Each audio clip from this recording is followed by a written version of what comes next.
Buenos días a nuestra audiencia. Bienvenidos a Expándete, podcast centrado en brindar las herramientas y el mayor conocimiento al emprendedor y su entorno. Hoy contamos con la participación para este conversatorio conjuntamente con Patricio López, mi compañero, con el economista Alberto Acosta Burneo, máster en Economía, graduado de la Universidad de Nueva York y MBA. Se especializa en métodos cuantitativos, tiene amplia experiencia en banca y negocios. Actualmente es editor de Análisis Semanal, realiza asesorías, consultorías, estudios económicos y de mercado.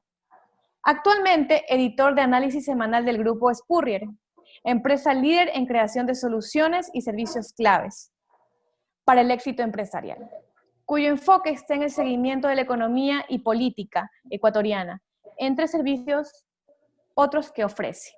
Alberto, bienvenido a Expándete. Muy buenos días, un gusto estar con ustedes. Alberto, quisiéramos saber más acerca de ti, más acerca de lo que leí. ¿Qué hay dentro de Alberto?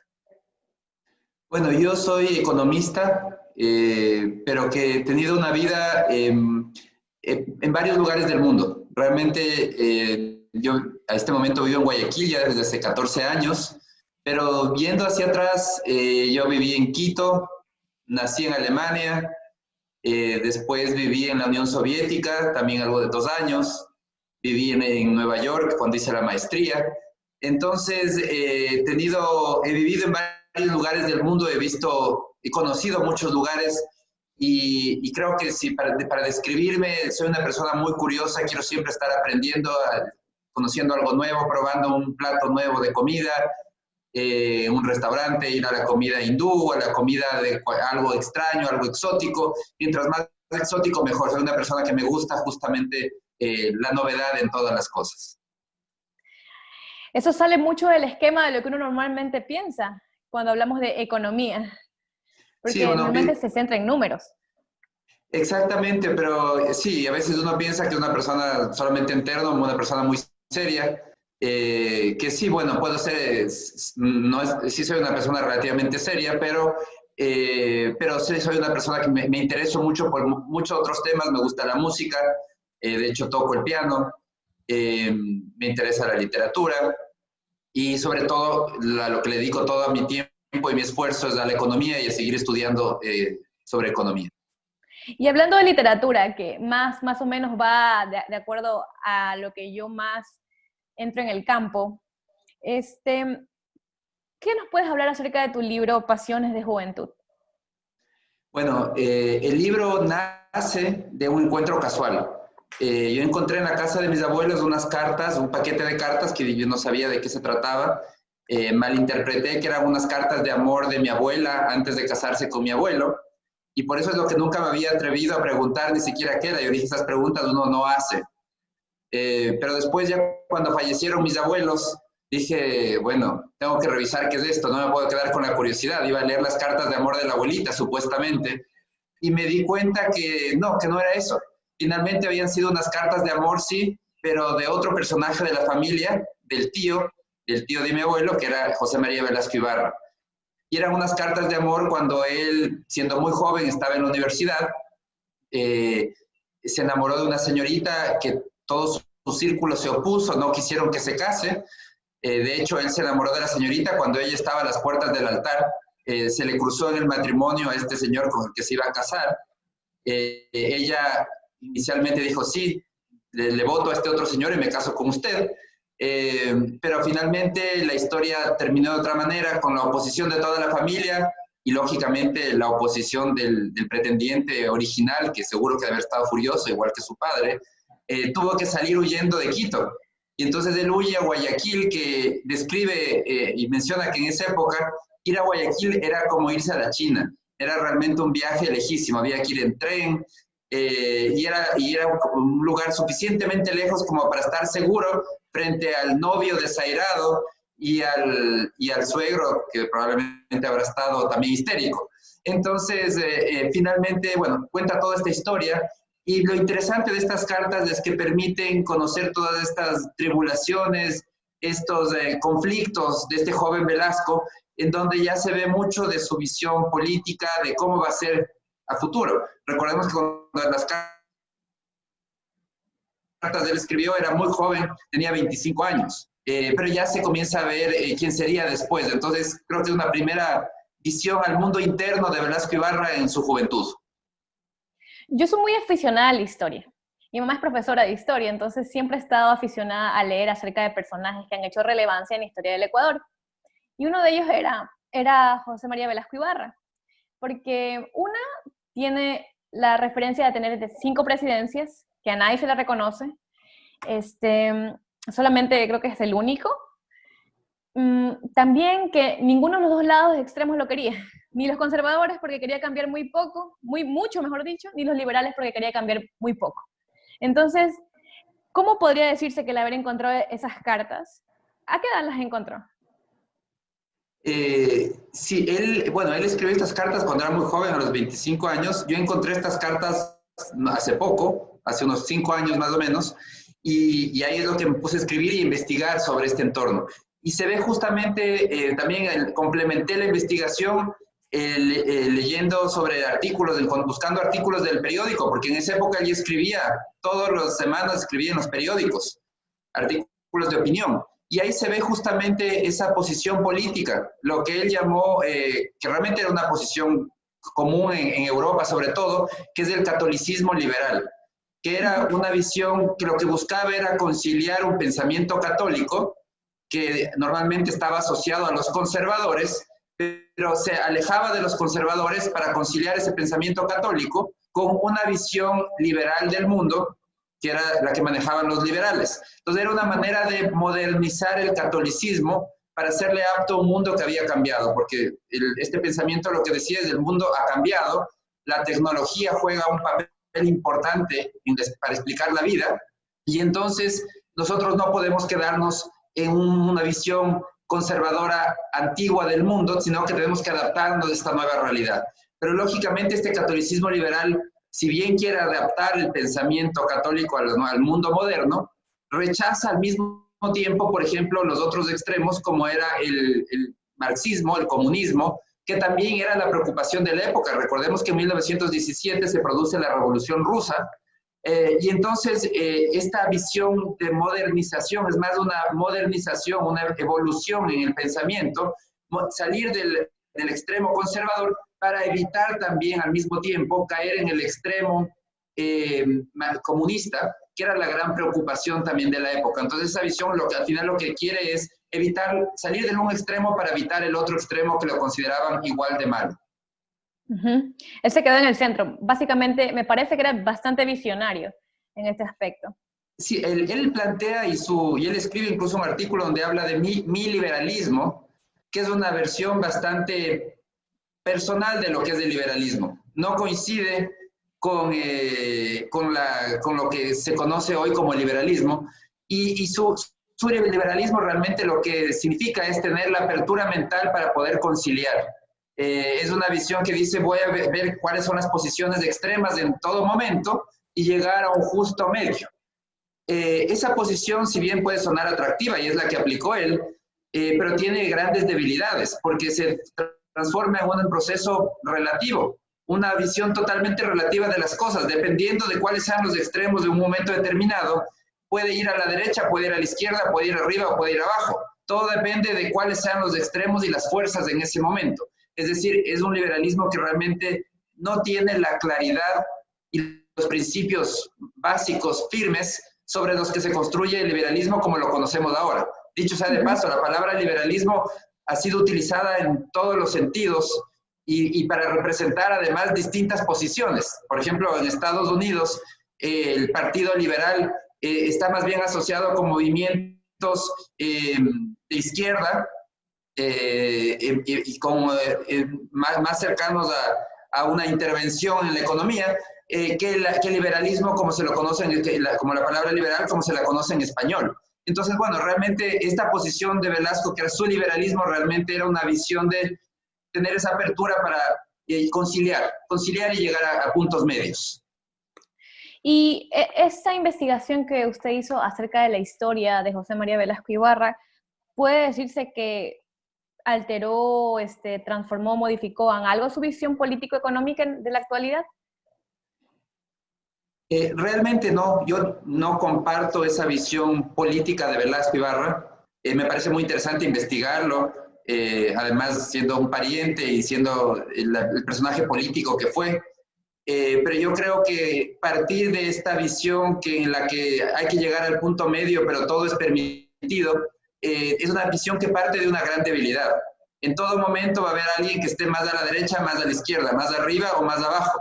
Entonces, al final del día, no hay ningún lineamiento claro. Uno va sin rumbo, solamente va tratando de conciliar lo que sucede en un momento determinado. Y esa yo no creo que es la visión adecuada para poder impulsar la vida de las personas, impulsar un país. Necesitamos tener un rumbo claro, principios claros, y con los principios que yo comulgo son con los principios del liberalismo, como una manera de ver el mundo, como una manera de priorizar la libertad y de una manera de actuar de las personas. Y son principios que son muy claros, que no son principios relativos, sino son principios muy claros que nos marcan la ruta a seguir, y que creo que ese es el camino que debemos seguir. Y de acuerdo a ahorita que podría decirse que está consolidado políticamente, que usted ya sabe los principios con los cuales comulga, como usted expresó, ¿qué podría ser una comparativa acerca de las vivencias que tuvo en Rusia, en Moscú? Como me parece haber visto en entrevistas anteriores. Sí, definitivamente mi experiencia en Rusia, esa es la que me marcó políticamente.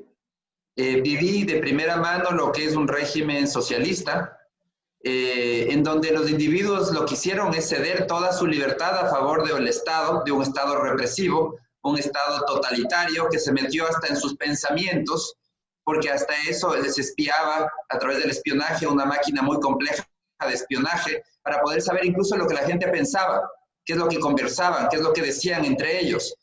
Y entonces las personas tenían que actuar en este sistema para beneficio de un tercero. No, los individuos no es que actuaban por su propio interés, actuaban en beneficio de ese monstruo que era el Estado, que era el que definía qué se debía hacer. Entonces, por ejemplo, cuando una persona quería, allá no podía decir yo quiero estudiar tal carrera. No, el Estado es el que te asignaba la carrera en función de lo que creía que era tu potencial, te ubicaba en el puesto en donde creía que eras más útil. Al final del día había cedido todo tu poder de decisión a un Estado represivo, un Estado absolutista, y al final del día quienes decidían en este esquema eran los burócratas de turno en el Partido Comunista. Eran ellos los que finalmente decían qué se debía hacer y hacia dónde debían ir las cosas. Entonces, luego de reflexionar sobre mi estadía ya, que realmente fue muy enriquecedora, me di cuenta de esos antagonismos que existen entre esa capacidad de coerción que tiene el Estado y la libertad individual, y de la importancia de limitar ese poder de coerción del Estado, que creo que esa es la esencia del liberalismo, el limitar el poder de coerción para que los ciudadanos tengamos ese campo de acción en donde podamos perseguir nuestros propios intereses, nuestros propios objetivos, donde podamos florecer, donde podamos ser felices, ser personas plenas. Ese es el gran desafío. Exactamente, ese es el gran desafío, y eso es lo que se busca con este pensamiento de liberalismo. Pero para eso hay que limitar lo que vivía en este Estado socialista, ese poder de coerción del Estado, que puede atropellar, como de hecho sucedió, atropellando a las personas y a los ciudadanos. Bueno, Alberto, muy enriquecedora esta pequeña conversa. Vamos a pasar a temas más profundos aquí con mi compañero Patricio López. Un gusto haber hablado contigo. Siempre es un gusto, Eric. Alberto, buenas tardes. Las personas piensan que es un mundo donde la torta es infinita y es una cuestión de repartirla bien. ¿Sí me escuchas? Sí, por supuesto. Ya. Cuando tenemos recursos limitados, porque todos sabemos que los recursos son limitados, ¿no? Y las necesidades, en cambio, son infinitas. ahí viene la premisa de ser eficientes y realmente competitivos, que es lo que a nosotros, bueno, yo también me considero un liberal. Yo tengo una descripción interesante cuando ven mi WhatsApp. Yo digo anarcocapitalista filosóficamente y liberal clásico en la práctica.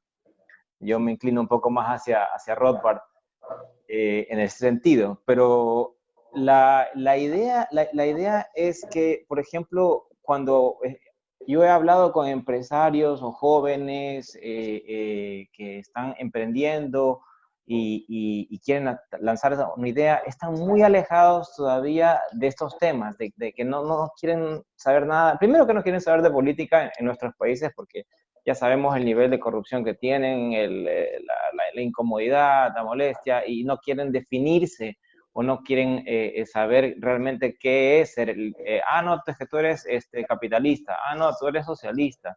Entonces, parece que solamente hay ese espectro y nosotros quedamos como liberales, como quedamos flotando por el cielo, ¿no? Entonces, si tú pudieras definirme, si yo me topara contigo, no sé, pues en el lobby de un hotel y te dijera, Alberto, pues defíneme qué es ser liberal para una persona que no sabe nada de política.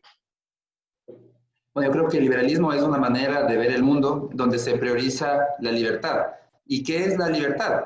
Es la ausencia de coerción de otras personas, que uno pueda tomar decisiones por sí mismo sin tener que otra persona que te obliga a hacer cosas. La libertad no existe si hay que pedir permiso para hacer algo.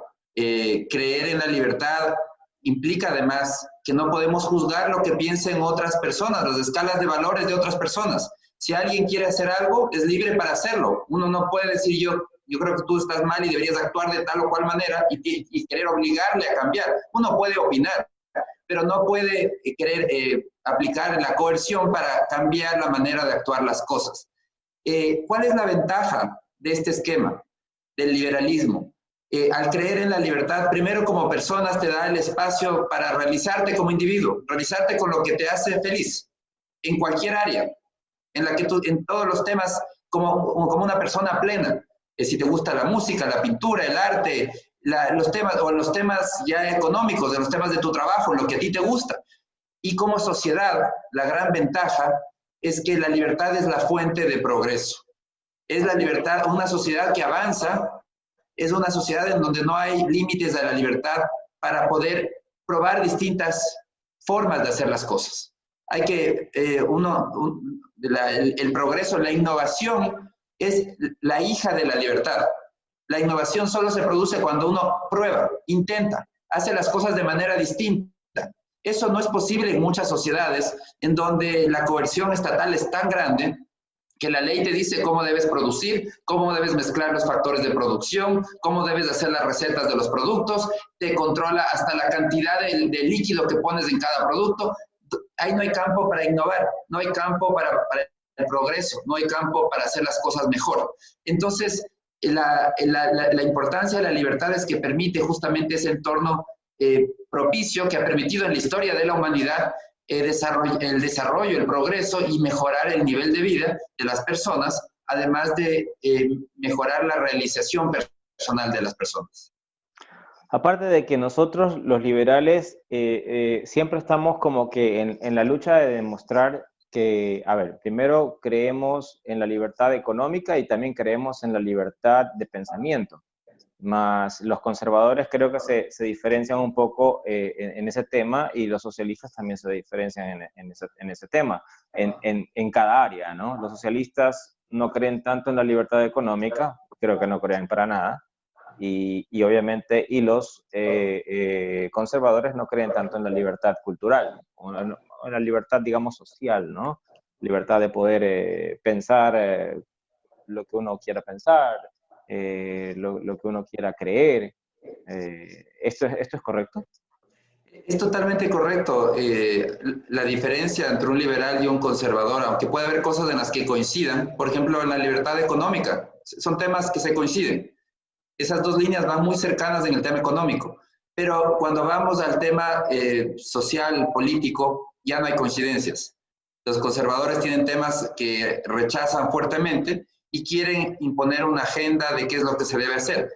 Con la izquierda también, o la nueva izquierda que existe ahora, ese marxismo cultural, que es el que impulsa la nueva izquierda, la izquierda lo que busca es desplaza su interés de los proletarios, que era la izquierda tradicional, ahora a otros grupos considerados oprimidos, las mujeres, los jóvenes, los gays y demás, pero también quiere imponer etiquetas, quiere decir, bueno, una mujer feminista tiene que actuar de tal o cual manera. Si actúa de otra manera, es una mala feminista, está haciendo quedar mal a las mujeres. Entonces, y eso sucede con todos estos grupos. Al final del día comienzan a crear modelos de lo que se debe seguir, y el que no se acople a esos modelos es un mal miembro de ese grupo.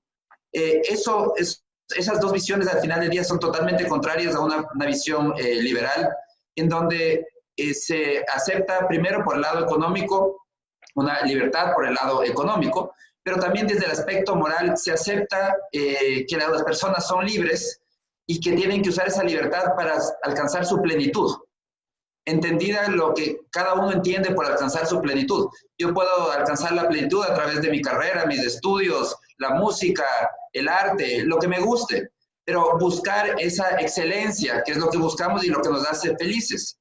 Y eso significa, por otro lado, que tenemos que asumir responsabilidades. Nosotros somos responsables, y eso está muy asociado a la libertad, es la responsabilidad. Nosotros somos responsables de nuestras decisiones para bien y para mal. No todas las decisiones son para bien, hay algunas que son para mal. No existe una característica en el liberalismo, es que no existe realmente una utopía para todos. A diferencia de la nueva izquierda, que plantea una utopía donde dice el mundo feminista es de esta manera y nos pintan cómo es ese mundo. En el liberalismo no existe eso. En el liberalismo no hay una utopía, una talla única para todos. Cada uno tiene que construir la suya propia, y ese es el espacio que nos da esta defensa de la libertad, que es la que se predica en el liberalismo. Así es, sí, definitivamente eso es, coincido contigo al 100% en ese sentido, ¿no? Bueno, ahora ante un escenario como el que estamos viviendo por la pandemia global del COVID-19, ¿no? Hablemos un poco, quiero centrar un poco el acercamiento de este conversatorio desde una parte macro a una parte micro, ¿no? Hablemos de la parte macro, en cómo estamos en el Ecuador actualmente, ¿no? Estamos con un presupuesto anual ya ajustado de 35.5 billones de dólares, una deuda externa pública que llega al 37.26% del PIB. Estamos con una inflación del 1%, tasas activas del 8.98%, todos estos créditos nuevos que se están generando. Y un hoyo fiscal que nos están hablando por todos los medios de unos 8.000 millones, y algunos analistas económicos, me imagino como tú, pueden coincidir que puede ser más. ¿Qué hacemos? Sí, esa es la gran pregunta. Lamentablemente tenemos un Estado quebrado, no de ahora, no por el coronavirus. Esto arranca por un mal manejo de la bonanza, un exceso de gasto. Ya en 2013, cuando el precio del petróleo todavía estaba sobre $100 por barril, empezamos un agresivo endeudamiento. Cuando se acaba el excelente precio del petróleo en 2014, la estrategia del gobierno de esa época fue seguir gastando con mucho endeudamiento. Y esa estrategia la continuó Lenín Moreno, pero todos sabemos que nadie puede vivir del endeudamiento indefinidamente. Entonces, ese es un gran desafío. Tenemos una crisis fiscal de gran magnitud que ahora el coronavirus la ha incrementado.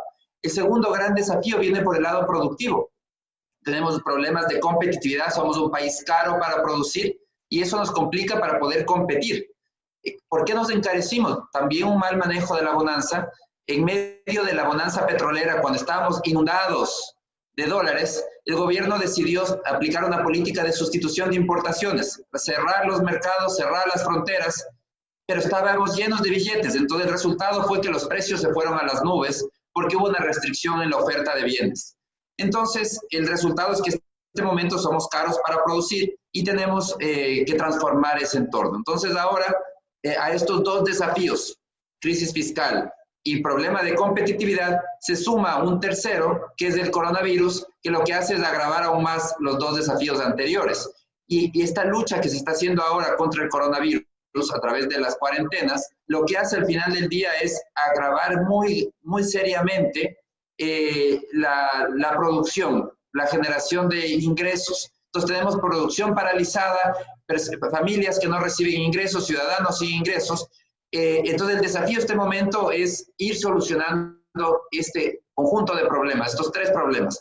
Brevemente, ¿cómo? Primero, por el lado productivo, para el tema del coronavirus, la primera solución viene por el lado de transformar la producción para que la producción sea segura. Es decir, reactivar la producción lo más rápido posible, de manera ordenada, de manera segura, con nuevos protocolos de seguridad. No se trata de salir a lo loco, a tratar de vivir como hacíamos hasta hace 3 meses.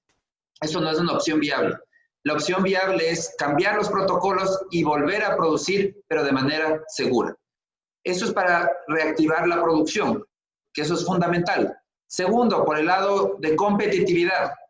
Se aprobó en la ley humanitaria algunas reformas que dan algo de flexibilidad por el lado laboral, eso es positivo. Esa jornada reducida va a salvar muchísimos empleos, así que eso es positivo, pero hay que profundizar en esa modernización de la legislación, que la legislación laboral en el Ecuador es absolutamente inflexible, es del siglo pasado, cuando el mundo ya ha cambiado. Entonces tenemos que ver cómo son las legislaciones en el mundo, modernizar esas legislaciones. Y por el lado, y hay otras medidas por el lado de seguir reduciendo los costos de producción, menos trámites, menos aranceles, tenemos que abaratar la producción. Y por el lado fiscal, lo más importante es cambiar de paradigma. El paradigma no es de dónde va a sacar el Estado más plata. El paradigma tiene que ser en qué tiene que gastar el Estado para que le alcance el dinero. Y con eso significa que tenemos que usar el concepto de priorizar el gasto en lo que realmente le importa al ciudadano. Salud, educación, seguridad. Todo lo demás tiene que reducirse. Entonces necesitamos ir hacia una reducción de ese tamaño del Estado, priorizando para que sí alcance los recursos a lo que realmente importa. Y esto es algo muy importante que acabas de tocar, porque saltamos al siguiente tema, que es lo de gran preocupación, porque cuando hablamos de una reducción del gasto fiscal innecesario, estamos hablando de que la gente, de la burocracia, hablándose en buenos términos, como burócratas, porque burócratas no significan... burócratas, hasta donde en la universidad me enseñaban, viene del poder en el escritorio, es la traducción, creo, exacta. Pero hay una burocracia que toda la vida hemos sabido que no sirve, está mal ubicada, pero tenemos este desafío de la reubicación. O sea, ¿qué hacemos? Porque la gente dice, bueno, yo trabajo para el Estado y ahora me voy a quedar sin empleo por un ajuste fiscal, pero ¿y para dónde voy? ¿Cómo harías tú en este caso para que el impacto sea menor? Definitivamente aquí hay que estar claros. Todas las profesiones, todas las actividades tienen una dignidad y no tienen, y eso hay que reconocerlo, y no es culpa de esas personas el que estén en este momento haciendo actividades que son innecesarias, cuando hay otras prioridades. Y ese es el desafío, tenemos que ir reenfocando el gasto público. Necesitamos saber que las prioridades del Estado vienen por el lado de salud, educación y seguridad. Esas son las prioridades. Eso significa que hacia allá tenemos que invertir muchísimo más, destinar más recursos, incrementar el número de personas que trabajan en esas áreas, evidentemente siempre cuidando la calidad, que eso es algo que generalmente se olvida. Hay que cuidar la calidad del gasto, pero tenemos que ir destinando cada vez más recursos a esas áreas y ir reduciendo en otras áreas. En el medio de una cuarentena, yo no creo que sea adecuado plantear un despido masivo en el sector público, porque es un entorno en donde es difícil que esas personas encuentren otro empleo. No queremos agravar las cosas, pero sí creo que hay que estar conscientes que la alternativa que existe, si uno dice voy a cuidar esos empleos porque no puedo despedir a tantas personas, porque ¿qué van a hacer? ¿De qué viven? Pero entonces la alternativa es hacer lo que ya han hecho otros países, por ejemplo España. en donde es países sin moneda propia, llega un momento en donde se han encarecido tanto que tienen que recortar salarios. Entonces, para el sector público, lo que se ha hecho de reducir las jornadas, yo creo que eso va a tocar hacerlo de manera permanente en el sector público, como un mecanismo temporal para poder evitar el mal mayor que podría ser despidos masivos.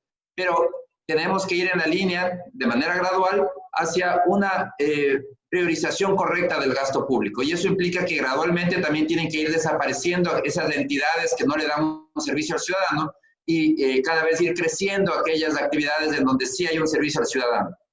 Básicamente una relocalización de la fuerza laboral, que se daría con un impacto, o sea, nada viene de fácil, ¿no? Más que nada estas medidas que son un poco populares, ¿no? Y venimos de gobiernos poco populares, ¿no? El tema también me preocupa a mí un poco de no entrar en temas de default, especialmente con la deuda que tenemos y todo el tema de cómo se negoció toda esa deuda. ¿Qué proyecciones tú le ves? ¿Qué luces al final del túnel le ves en cuestiones de política de deuda externa? Bueno, es lamentable que el Ecuador ha tenido un proceso desordenado e irresponsable de endeudamiento. Y ese es el problema y nace al final del día de un exceso de gasto. El que gasta mucho, después quiere seguir gastando, se vuelve adicto a ese gasto y quiere, como hizo el expresidente Correa, seguir gastando, pero fue con mucho endeudamiento. Al final del día no hay que olvidar, las deudas se pagan. Igual que una familia que decide gastar mucho, quiere ir al supermercado, al centro comercial y comprar todo lo que existe, puede hacerlo con la tarjeta, pero al final del día le llegan las cuentas. Y en el caso ecuatoriano, esa MaxiCard se quedó sin cupo hace mucho tiempo y estamos en este momento viviendo las dificultades de conseguir dinero para cerrar el mes. Dentro del entorno de la pandemia, la visión responsable es solucionar el problema del endeudamiento de una manera coordinada con los acreedores, de una manera concertada, logrando reducir el peso de la deuda, que ese es el objetivo, y distribuir mejor. Porque ese mal endeudamiento que menciono, lo que hizo es que tengamos años en donde hay amortizaciones muy grandes, varios miles de millones de dólares que hay que pagar en un solo año, y otros años en los que no hay que pagar nada. Y el resultado es que esos pagos tan grandes son imposibles de hacer porque el Estado no tiene los recursos para pagarlos. Así es. Entonces, la solución es la que se está buscando a través de la renegociación, que se espera, hay un plazo hasta agosto para llegar a un acuerdo con los acreedores, con la que se quiere dividir, distribuir de mejor manera los pagos en los próximos 30 años, para que en ningún año los pagos sean tan fuertes. Espero que este proceso llegue a buen término, porque nos va a aliviar de una manera fuerte el flujo de caja fiscal. Correcto. O sea, vamos a aliviar momentáneamente, pero las tasas sobre las cuales y las condiciones sobre las cuales se realizaron esos créditos en aquellos gobiernos, pues bueno, van a tener todavía mucha larga data para análisis, ¿no? Bueno, dentro de la renegociación se está buscando una reducción de la tasa que se pague y esperemos que se logre.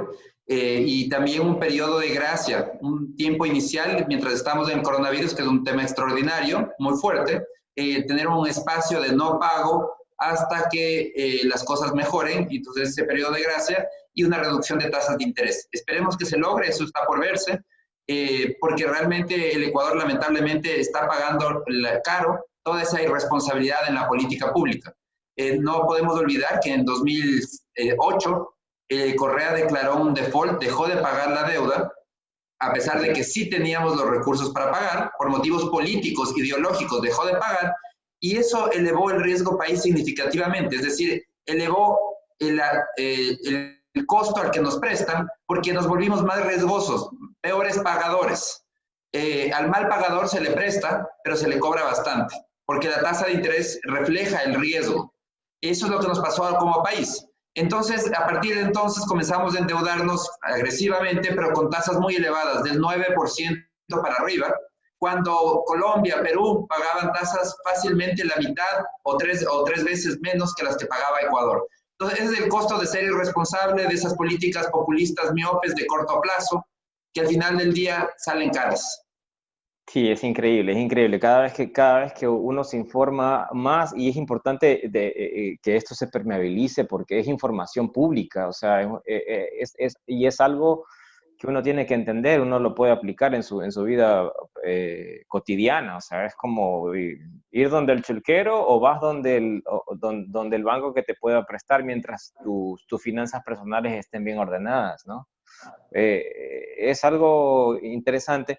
¿Cómo tú crees a nivel macroeconómico que podemos lograr tasas activas? O sea, se está hablando de la reactivación productiva, pero siempre que yo converso, por ejemplo, con gente de otro país, siempre ustedes son una economía dolarizada y la gente que no está tanto metido en la parte económica, en detalle, siempre dicen, wow, ustedes tienen tasas que van desde el 8.25%, creo que es la promedio, hasta microcréditos que están en tasas creo que llegan hasta más del 22, 24%, creo que llega en microcrédito. Entonces, tasas en dólares tan altas y la gente dice, wow, entonces los bancos deben ser millonarios y ganan mucho dinero. Y dicen, el problema es la banca. ¿Cómo tú rebates eso? Mira, el tema aquí hay que entender que la tasa de interés depende de la oferta y de la demanda de dinero que existe en un momento determinado.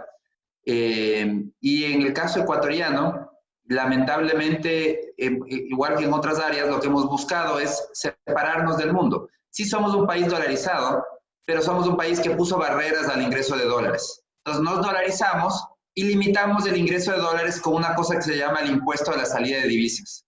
Entonces, esos son los absurdos de la política miope del populismo económico, que siendo dolarizados ponen una barrera al ingreso de dólares, porque ese impuesto, ¿cómo funciona? Ustedes van a decir, bueno, pero es a la salida, no es al ingreso. Pero es lo mismo que decir, este cine es gratis, usted paga la salida. Entonces, dígame, ¿el cine es gratis o no es gratis?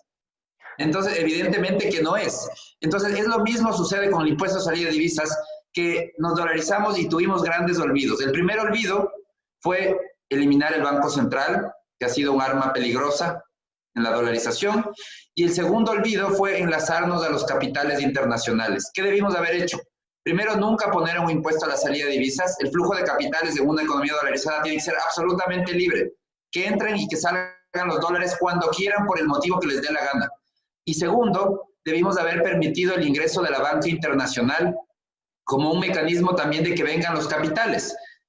Si la banca internacional estaría en el Ecuador, realmente la aspiración de Ecuador debería ser competir palmo a palmo con Panamá como un centro financiero de la región. Con las tasas que tenemos en este momento, que son elevadas en dólares en relación a otros países, el flujo, si tuviéramos un libre flujo de capitales, estaríamos funcionando como un imán de capitales de la región. Todos los dólares de Colombia, de Perú, de Brasil, deberían estar entrando en grandes cantidades al Ecuador para poder beneficiarse de esas tasas. ¿Cuál sería el resultado? Que al aumentar la cantidad de capitales, la oferta de capitales, las tasas en el Ecuador comenzarían a bajar rápidamente, beneficiando al sector productivo y al consumo que podría tener financiamiento más barato.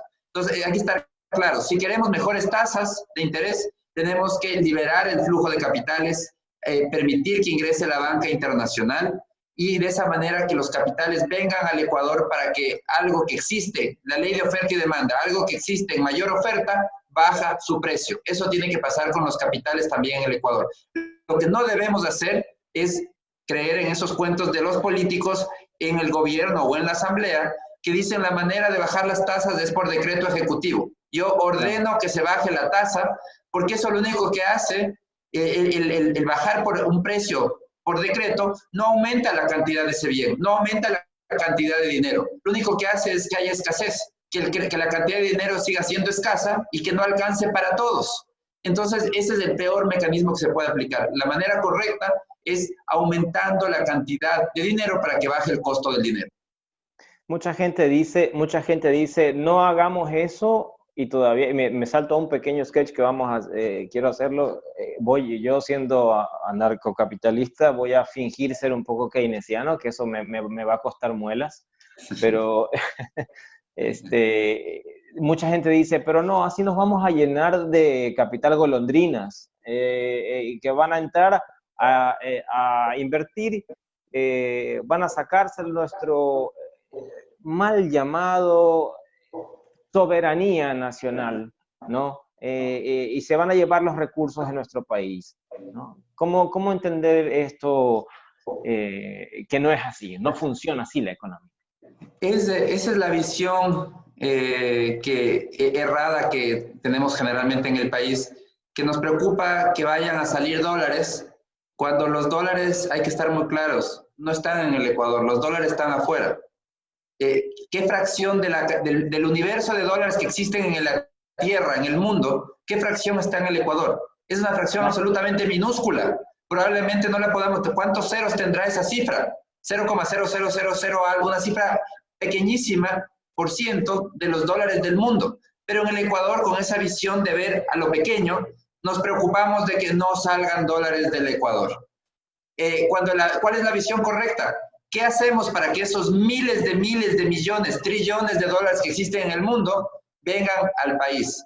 Tenemos el potencial al ser dolarizados, tenemos todas las de ganar para ser un centro financiero regional, para ser el imán para que ingresen los dólares. Y preocuparnos por los capitales golondrinas, esa realmente es también otro error, porque cuando ingresan capitales a la banca, lo importante es que la banca tenga esas medidas de prudencia adecuadas para poder responder al retiro de depósitos.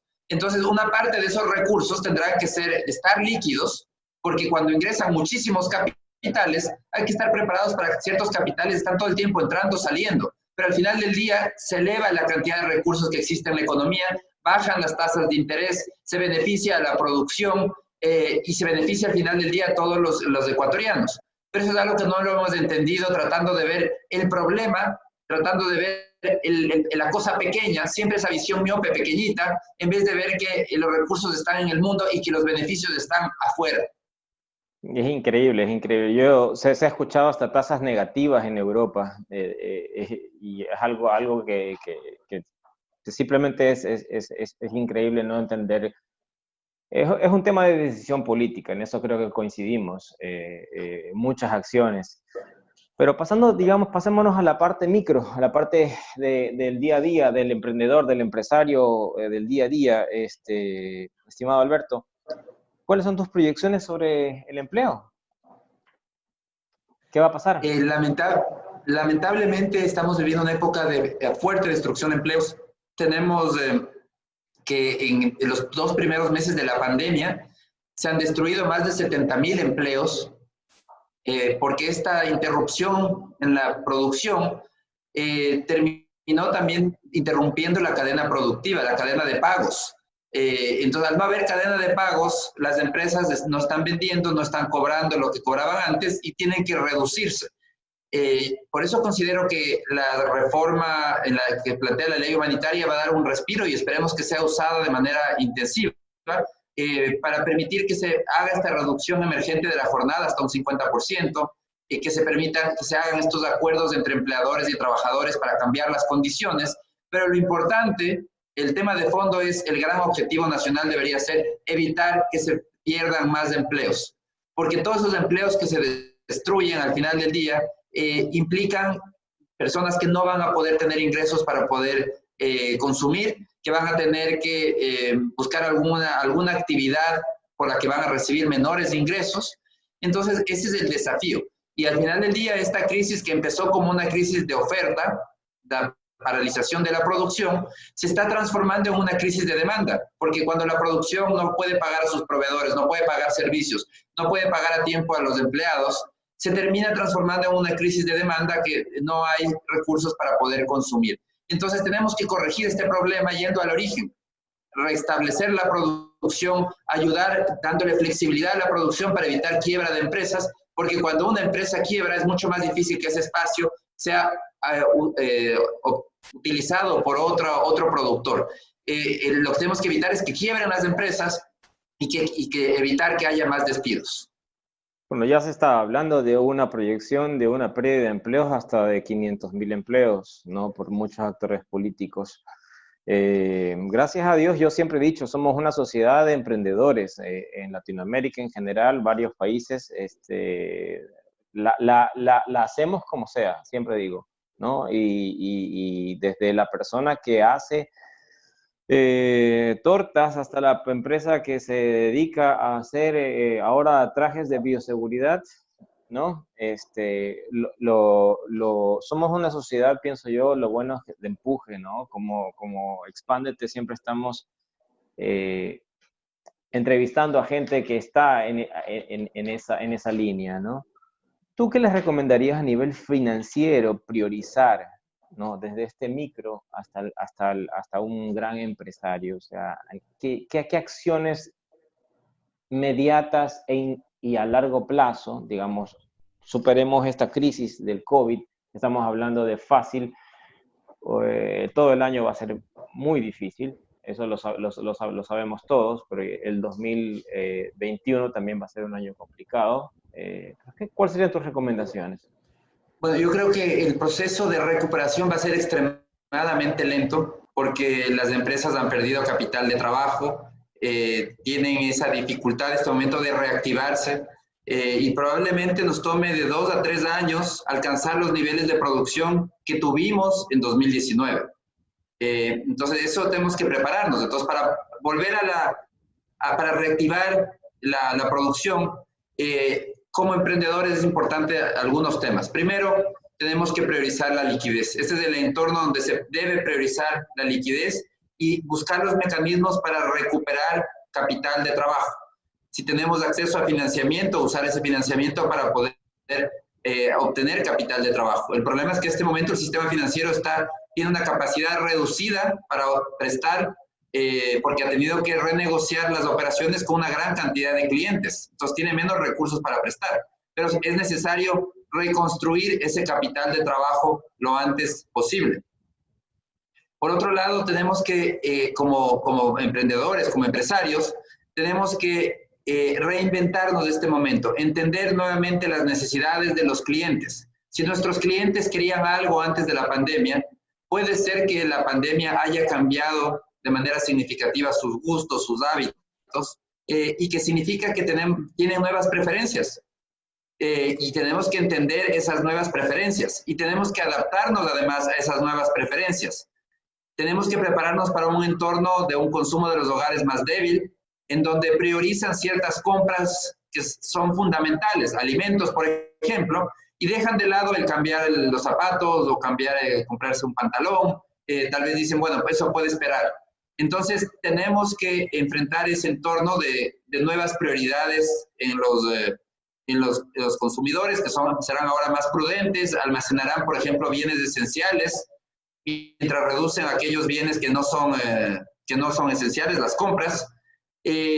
Por otro lado, tenemos que enfrentar y también darle soluciones a los emprendedores, a los ciudadanos, frente a su desconfianza y el miedo.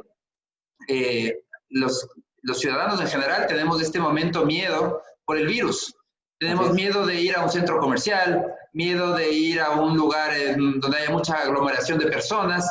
Entonces vamos a tener gente que se va a mantener alejada de ciertos lugares por un buen tiempo y como prioridad del emprendedor es reconstruir la relación basada en la confianza con los clientes. Ese es un gran desafío. Al final del día yo quiero recordar aquí una frase de Darwin, Charles Darwin, quien mencionaba y decía, no son los más grandes ni los más fuertes los que sobreviven. Los dinosaurios eran grandes, eran fuertes y no sobrevivieron. Tampoco son los más rápidos los que sobreviven. Son los que mejor se adaptan al cambio. Es decir, los que sobreviven son los más flexibles para adaptarse a las nuevas realidades. Y esto aplica totalmente para el entorno empresarial que estamos viviendo ahora. Necesitamos dar ese cambio, ser flexibles y adaptarnos a la nueva realidad para poder encontrar oportunidades que siempre existen y de esa manera poder salir adelante. Así es. Erika, creo que quería hacerte unas pequeñas consultas con respecto a su tema. Le doy el paso a Erika. Hola, Alberto. Nosotros nos gusta considerarnos como un tanque de pensamiento. ¿Dónde recomendarías buscar más información sobre el liberalismo que nos ayude, como es el tema de nuestro podcast, a expandirnos en esta época de retos a nivel global? Yo le recomendaría ir a la página www.mises.org. Mises de Ludwig von Mises, solo el apellido, que es este economista austríaco, que realmente es el que le llevó al mayor nivel de complejidad a toda la visión austríaca de la economía. Y este tanque de pensamiento permanentemente está proveyendo de información y análisis con una visión de economía austríaca y una visión liberal que yo creo que es de mucha utilidad para seguir profundizando en estos temas. Ha sido, creo que, una entrevista bastante enriquecedora. Patricio va a hacer otras preguntas, pero de acuerdo a lo que las personas quisieran dilucidar acerca de los temas actuales y cómo desenvolverse, es decir, adaptarse. Por ejemplo, voy a tomar una frase que la dije en otra entrevista, que era, o te expandes o te extingues. Eso es prácticamente lo que necesitamos en la actualidad. Entonces, le doy la continuación a Patricio, porque a mí me ha dilucidado por lo menos muchos temas en los que yo tenía dudas. Es muy bueno tener una psicóloga, una próxima psicóloga dentro del equipo de Expándete. Alberto, voy a intentar transformarme en keynesiano un poco y brevemente me podrías rebatir estas afirmaciones keynesianas que hemos enfrentado y han sido algunas mediáticas, muchas mediáticas, desde el campo liberal. Por ejemplo, la primera. El Estado debe estar presente en todo, así controlas las famosas distorsiones del mercado. Y háblese, por ejemplo, 2 cadenas de supermercados que se unen, digamos así, o 3 o 4, y se unen y no dejan entrar a una nueva cadena de supermercados o a una nueva empresa, etcétera, etcétera. Esas son distorsiones del mercado, entonces tiene que entrar ahí la mano del Estado. Mira, lo que normalmente se conoce como distorsiones del mercado, realmente son distorsiones creadas por el Estado. Generalmente son distorsiones creadas por el Estado. Porque, ¿por qué hay 2 cadenas de supermercados en tu ejemplo? ¿Por qué no hay 3? ¿Por qué no hay 4? Porque muchas veces y generalmente el Estado lo que hace es que pone ciertos límites que impiden la competencia. Entonces, al impedir la competencia, quedan pocos y esos pocos pueden hacer lo que les dé la gana. Entonces, ahí se habla de distorsión del mercado, cuando no es culpa del mercado, es culpa del Estado que al limitar la oferta termina creando estos espacios de poder en los pocos productores que pueden llegar a acceder a esos permisos. Perfecto. Cuando las cosas van mal, son los empresarios más ricos quienes deben salvar la economía, porque ellos tienen grandes utilidades. Eso yo me acuerdo que inclusive yo lo vi, un excelente video que yo lo recomiendo mucho a la gente que lo vea, que dura muy poco, que es de Axel Kaiser, chileno, filósofo, PhD en filosofía, chileno, del tanque de pensamiento de la Fundación para el Progreso, y él hablaba acerca del mito de las 10 familias más ricas de Chile. ¿Qué nos puedes rebatir con eso? Es totalmente falso, porque las empresas más grandes no viven en otro mundo, no viven en una realidad paralela. Por ejemplo, ahora el gobierno dice, les voy a cobrar unas contribuciones o un impuesto anticipado a las empresas grandes para ayudar a las empresas pequeñas. Y el gobierno no entiende que todos estamos interconectados y que esas empresas tan grandes, en un entorno como el que estamos viviendo ahora, están igual de afectadas, y eso lo podemos ver en las estadísticas del Banco Central. Vemos cómo la afectación, los problemas para pagar sus deudas existen en empresas grandes, empresas medianas y empresas pequeñas. Entonces no existe esa división de decir que estos problemas son solo para las pequeñas y las grandes están muy bien y ellas tienen que pagar. Eso es parte de tratar de ver que como la economía como que fueran compartimentos separados, cuando en las crisis como en la actual, las empresas grandes también se ven afectadas y probablemente tengan mayores dificultades inclusive de salir adelante porque tienen una debilidad. Y es que las empresas grandes, conforme se van haciendo cada vez más grandes, son más inflexibles. Y de este entorno se sale solo con flexibilidad.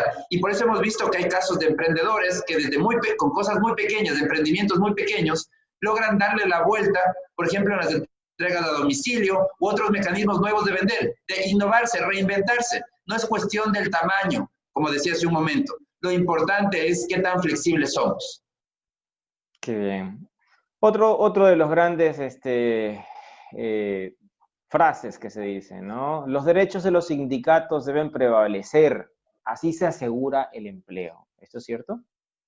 Es totalmente falso. Los sindicatos lo que defienden son privilegios de quienes están en el sindicato, privilegios de aquellos pocos que tienen un empleo adecuado, que en el caso ecuatoriano es una minoría.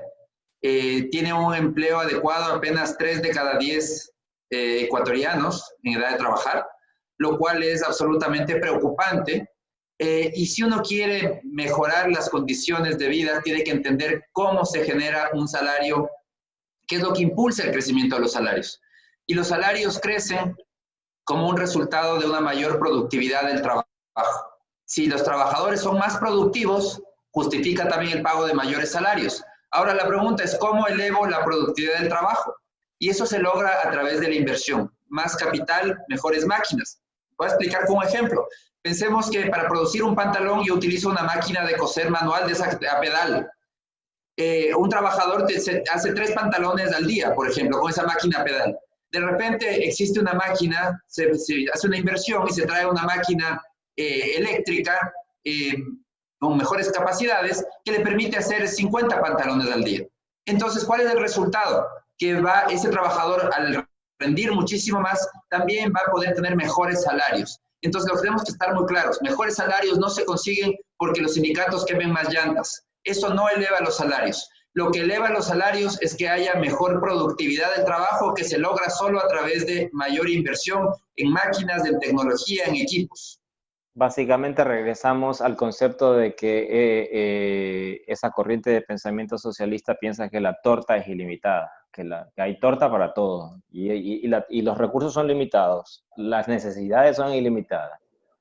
Y esa es otra falacia, porque al pensar que es ilimitado y que solamente es un problema de distribuir, no se dan cuenta que al momento de distribuir están destruyendo y reduciendo el tamaño de la torta, porque es falso que uno produzca y después distribuye. Eso es un solo proceso, porque al momento de producir ya tiene dueño. No es que las cosas cuando están produciéndose no tienen dueño y que después uno decide a quién le voy a distribuir. Así no funciona la producción. La producción desde el inicio que se compran los insumos hasta el final que está el bien final ya listo para la venta, todo el camino tuvo un propietario, un emprendedor que arriesgó sus capitales, que está haciendo la producción. Entonces no es que al final, es falso como dicen los socialistas, que al final cuando el bien está listo tenemos que comenzar a pensar cómo distribuimos esa producción.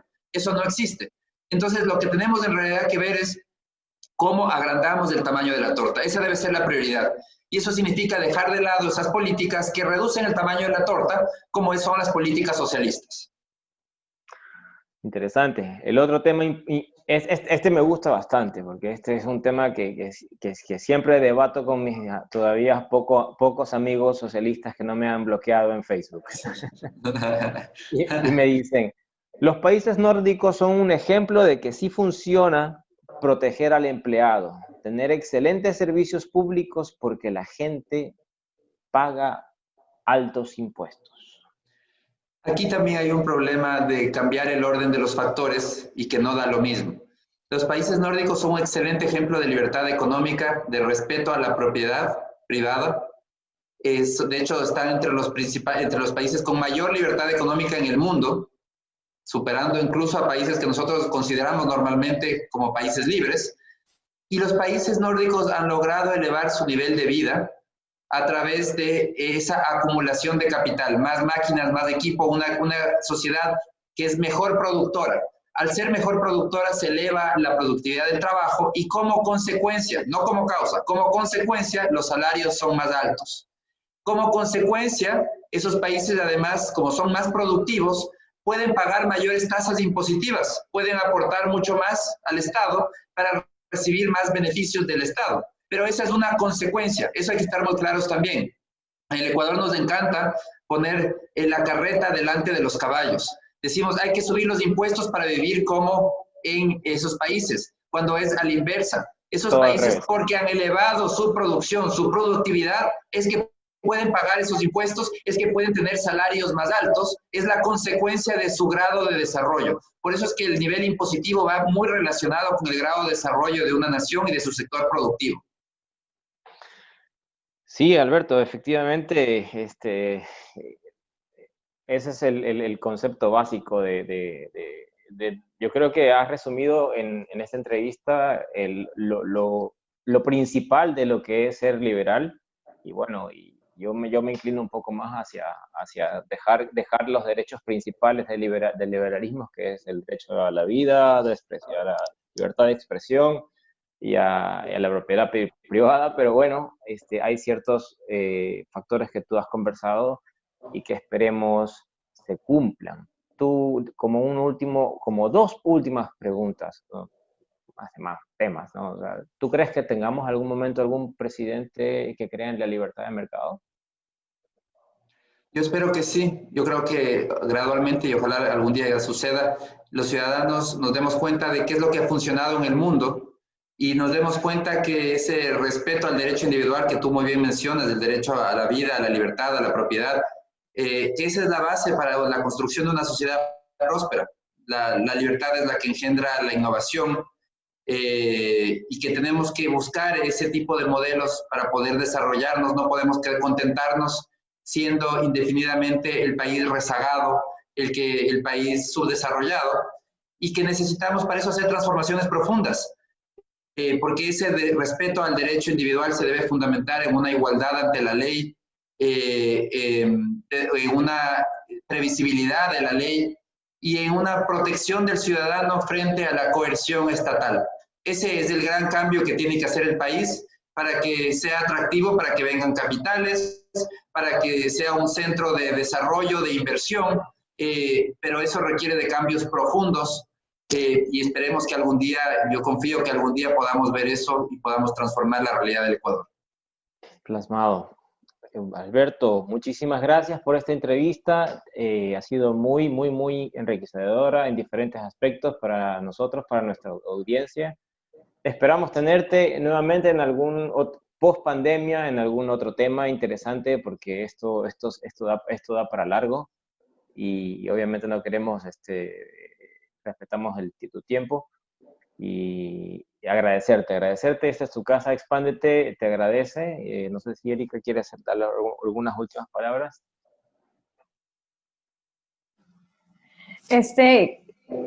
Muchísimas gracias por haber compartido este espacio con nosotros. Reafirmando lo que dice Patricio, ha sido algo muy enriquecedor tanto para el programa como para las personas que nos pueden ver, nos están viendo. Entonces, muchísimas gracias y esperamos tenerte aquí en una próxima ocasión. Muchísimas gracias, un gusto, he disfrutado la entrevista y les deseo muchos éxitos. Gracias. Alberto. Un gusto. Expándete.